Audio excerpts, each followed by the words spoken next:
Selamat siang yang terhormat, yang kami muliakan Majelis Hakim Mahkamah Konstitusi. Kami sampaikan salam hormat kami, Sampurasun. Perkenankan saya menyampaikan terima kasih atas kesempatan yang telah diberikan kepada saya untuk menyampaikan keterangan selaku saksi dalam persidangan yang terhormat ini. Keterangan saya untuk mendukung permohonan oleh pihak terkait, tidak langsung Komisi Nasional Anti Kekerasan Terhadap Perempuan, Komnas Perempuan.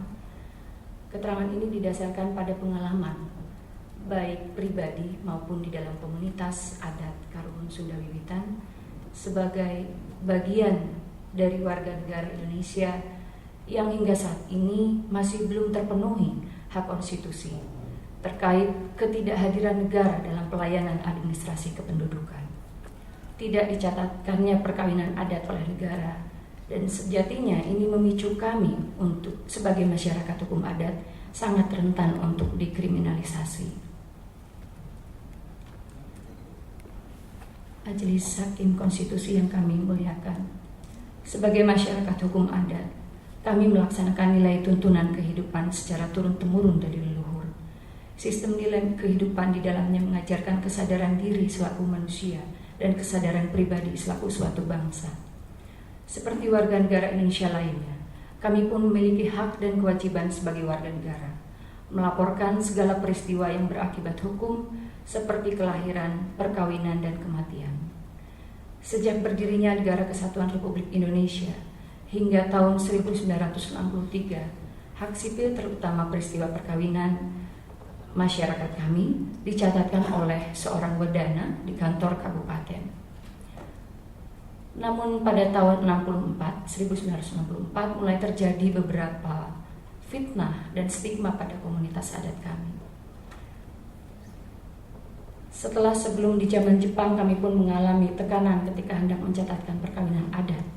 Padahal pada zaman Belanda saja, Belanda mengakui perkawinan kami sebagai perkawinan hukum adat, dan itu tercatat di dalam buku Pikukuh Igama Jawa Pasundan yang dikontrol oleh Yakob tahun 1925, nanti akan kami sertakan. Peristiwa tahun 1964 itu menjadi gambaran awal bagaimana terjadi upaya sistemik dalam melanggengkan stigma pada komunitas kami. Betapa tidak, media massa yang ada pada saat itu pun belum cukup membuka informasi yang berimbang, lebih didominasi oleh tekanan politik. Terjadi tekanan terhadap beberapa calon pasangan pengantin yang harus disebutkan bolak-balik diinterogasi di kejaksaan melalui Bapor Pakem. Bahkan ayah kami sendiri, Bapak Jati Kusuma, sempat ditahan di kejaksaan tanpa proses peradilan. Hingga bahkan saat itu terjadi peristiwa yang sangat cukup aneh, karena jaksa malah meminta ayah saya untuk meyakinkan saksi yang bisa memberikan keterangan palsu untuk memberatkan ayah saya. Situasi itu sangat mencekam untuk warga adat, sehingga separuh sesepuh adat saat itu kakek saya, Bapak Teja Buana, demi menyelamatkan warga adatnya, menyatakan membubarkan diri sebagai organisasi ADS, Agama Jawa Sunda, dari tuduhan komunis dan intrik-intrik politik lainnya. Bukan hanya sebagai aliran sesat, tapi juga stigma tentang perkawinan liar itu sangat melekat di kami. Kebanyakan warga adat akhirnya dibebaskan untuk memilih agama yang ada pada saat itu, dan kebanyakan warga adat memilih Katolik, Kristen, kemudian sebagian kecil beragama Islam. Kebijakan tersebut kini kami menyadarkan kami bahwa itulah satu-satunya jalan saat itu agar kami terlepas dari tuduhan komunis, intrik-intrik politik, hingga kemungkinan pemusnahan massal pada saat itu, seperti yang dialami oleh saudara-saudara kami di Jawa Tengah dan Jawa Timur tahun 1965. Dari tahun 1964 hingga 81, sebagian dari komunitas kami beragama Katolik, sampai hingga akhirnya kami membentuk kembali paguyuban adat sesuai cara leluhur kami terdahulu dengan tergabung dalam paguyuban adat cara Karuhun Urang yang telah terdaftar resmi di dalam Kementerian Pendidikan dan Kebudayaan. Artinya kami sudah mencoba melegal formalkan sebuah kelembagaan paguyuban adat kami. Namun tidak lama kemudian, 1 tahun kemudian, atas tanpa proses investigasi yang berimbang, Kejaksaan Negeri Jawa Barat malah mengeluarkan pelarangan terhadap paguyuban kami lewat keputusan 44K.2.3/8 tahun 1982. Pelarangan tersebut memang terlihat dipaksakan atas dasar kehendak penguasa politik tanpa investigasi yang nyata. Dan di dalam pelarangan itu dikatakan juga menyangkut tentang perkawinan adat yang dianggap sebagai perkawinan liar. Lebih jelasnya nanti kami sertakan juga sebagai bukti. Dampak dari SK surat keputusan tersebut melanggengkan stigmatisasi pada komunitas kami hanya karena kami melestarikan apa yang menjadi tuntunan leluhur untuk tetap merawat kesadaran diri selaku manusia dan kesadaran pribadi selaku satu bangsa.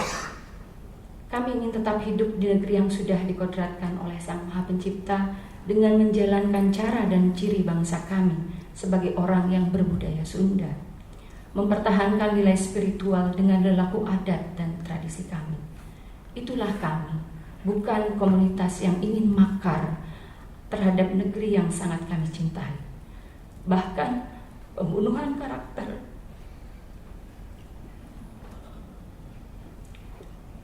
terhadap leluhur kami, Bapak Madraisa Dewa Alibasa, adalah juga kami rasakan sebagai upaya sistematis menghilangkan jejak seorang nasionalis sejati pada zamannya yang sangat diperhitungkan bahkan oleh Belanda hingga mengalami dan diasingkan ke Merauke tahun 1901 hingga 1908. Sejak tahun 82, segala sisi kehidupan kami dikebiri. Pintu masuk melalui administrasi kependudukan, KTP dikirim menjadi KTP kosong, ataupun dipaksakan untuk beragama yang tidak kami yakini. Proses pengajuan pencatatan perkawinan macet dan tidak dilayani sama sekali. Juga proses pembuatan akte kelahiran. Bila pun diterbitkan akte kelahiran hanya berstatus anak seorang perempuan. Hingga sekarang masih terjadi. Bahkan kami merasa secara sistemik negara telah berperan untuk memisahkan hubungan antara biologis antara anak dan bapak. Padahal apa yang kami lakukan proses menuju proses perkawinan adat itu sebuah perjalanan yang tidak singkat. Penderitaan lewat tekanan psikologis menjadi makanan sehari-hari bagi para perempuan adat seperti kami. Saya mengutip curahan hati salah satunya sebagai berikut. Di saat anak-anakku sekolah, ditanya akta kelahiran. Dan di dalam akta kelahiran itu hanya ditulis lahir dari seorang perempuan. Anak-anakku merasa ditekan. Ketika pelajaran di sekolah, anak-anakku merasa ditekan lagi. Betapa sakit hati sebagai seorang ibu saat itu. Di saat kami didiskriminasi oleh pihak-pihak tertentu. Pengalaman ini sangat berharga bagi kami dan tidak akan pernah kami lupakan sampai kapanpun. Aku sebagai ibu akan selalu tetap berjuang demi kenyamanan anak-anakku.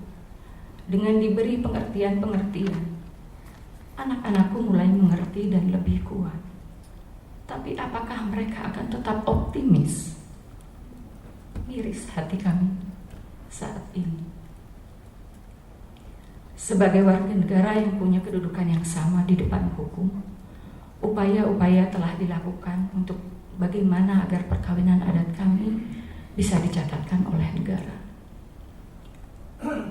Pada tahun 1997, kakak saya mengajukan gugatan di tingkat PT UN untuk menggugat kepala catatan sipil dan kami dimenangkan.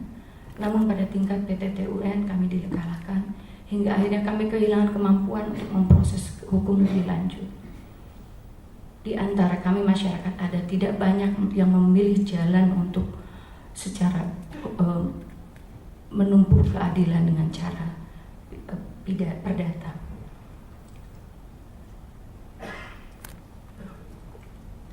Berangkat dari kasus tersebut sempat menjadi stigma di masyarakat sebagai perkawinan yang dianggap kumpul kebo. Pemberitaan media nasional saat itu begitu kuat dan lebih banyak yang menstigma dan menguatkan stigma kepada kami sebagai perkawinan kumpul kebo.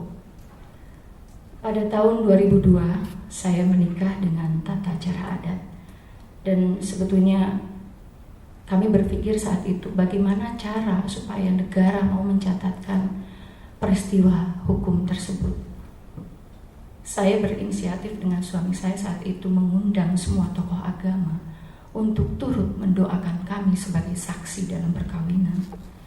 Namun ternyata upaya itu pun tidak cukup untuk melegalkan perkawinan yang kami lakukan.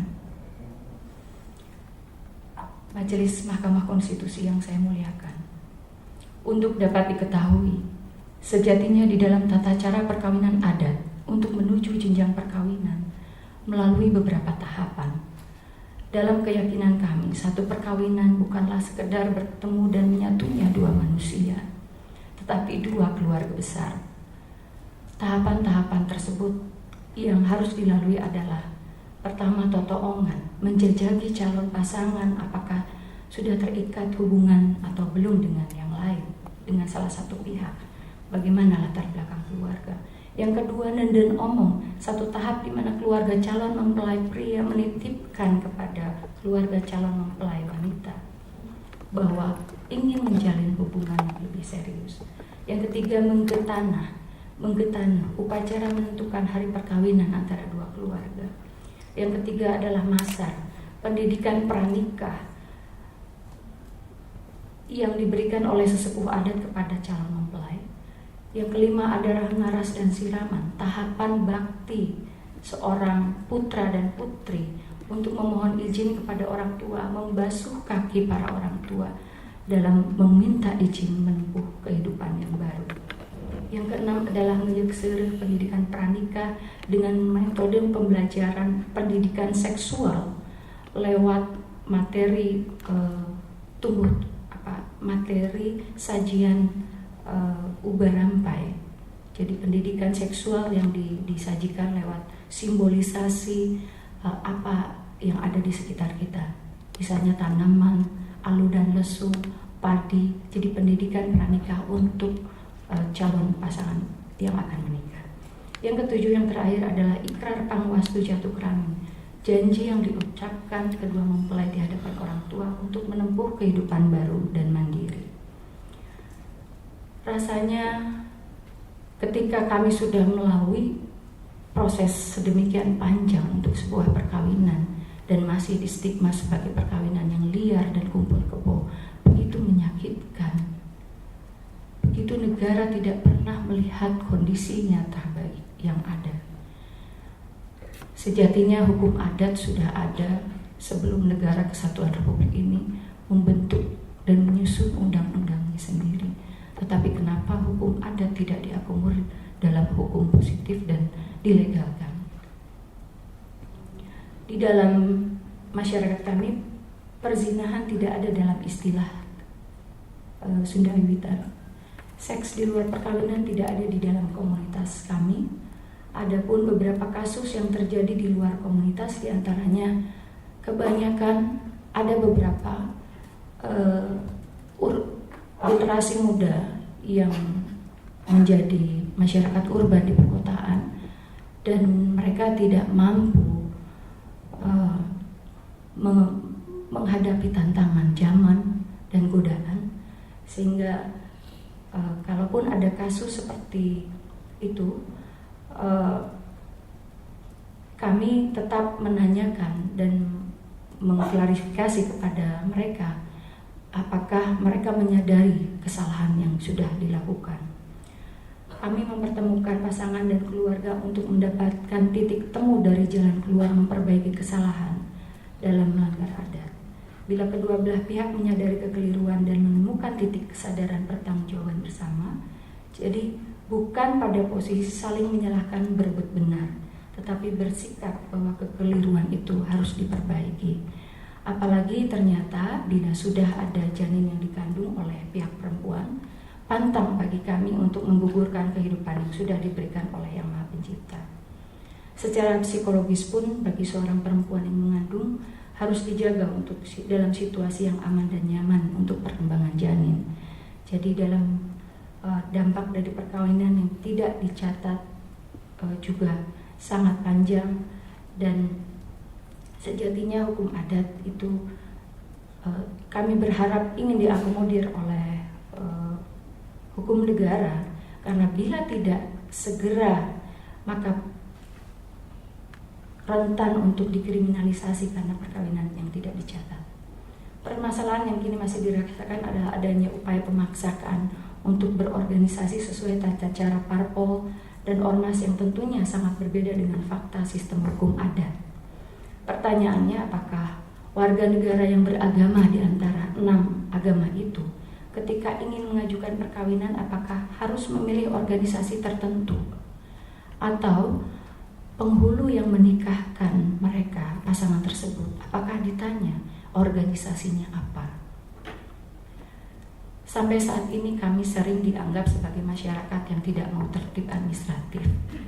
Padahal dari setiap peristiwa yang terjadi kami selalu melaporkan.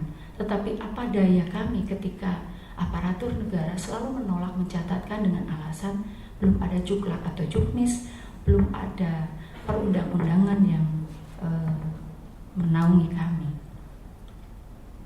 Yang terbaru, memang Kementerian Dalam Negeri sudah mengeluarkan sedikit kemudahan untuk akte kelahiran anak, di mana nama ayah bisa muncul di dalam akte kelahiran. Tetapi tetap saja di bawah akte kelahiran itu dikatakan bahwa perkawinan orang tua tersebut belum dicatat sesuai perundang-undangan. Pertanyaannya, siapa yang bertanggung jawab untuk membuat undang-undang? Kenapa kami selagi yang menjadi dipersulit?